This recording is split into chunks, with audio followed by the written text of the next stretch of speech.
Hello. হ্যাঁ, নতুন bike লইছি বুঝছো। আর ওই যে আজকে একটা আইফোন কিনুম, আইপরে তো মার্কেটে বসুন্ধরায় যাবো। ঠিক আছে। বাচ্চাটা 3 দিন ধরে জ্বর, দেখি তো কি অবস্থা। হ্যাঁ বেটা, তোরে কইছি লেবারে ডাকতে, তুই কি শুরু করছস? ডাকস না গেলে ঠিক মতন মেশিনটাতে দেখ। হ্যাঁ, যে মহাজনরা কইছে কি বাচ্চার জড়াইছে। হ্যাঁ, 2 মাসের বেতন পাই আর কি।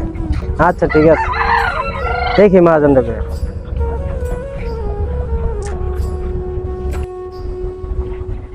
ম্যানেজার সাহেব, আপনার সাথে একটা কথা আছে। আবার কি কথা? কাম থুইয়া।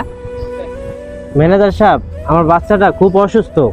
গত মাস আর এই মাস মিলে 2 মাসের টাকা পাবো। যদি টাকাটা দিতেন তাহলে অনেক ভালো হতো। ঠিক মতন কাম কাজ করো না, খালি বেতন আর বেতন। মাসটা শেষ হলে বেতন বেতন, তোকে বেতন কি আমরা না দিয়ে রে? বেতন তো দিমই, কইতাছি যে বছর পলাই আইবো, এই কথাটা কাম দেয়া যায় না। বেতন লাগাইয়া দিছো, যাও লেবার ধরো। আর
এরকম হাজারো শ্রমিক বুক ভরা বেদনা নিয়ে মাসের পর মাস কাটাচ্ছে।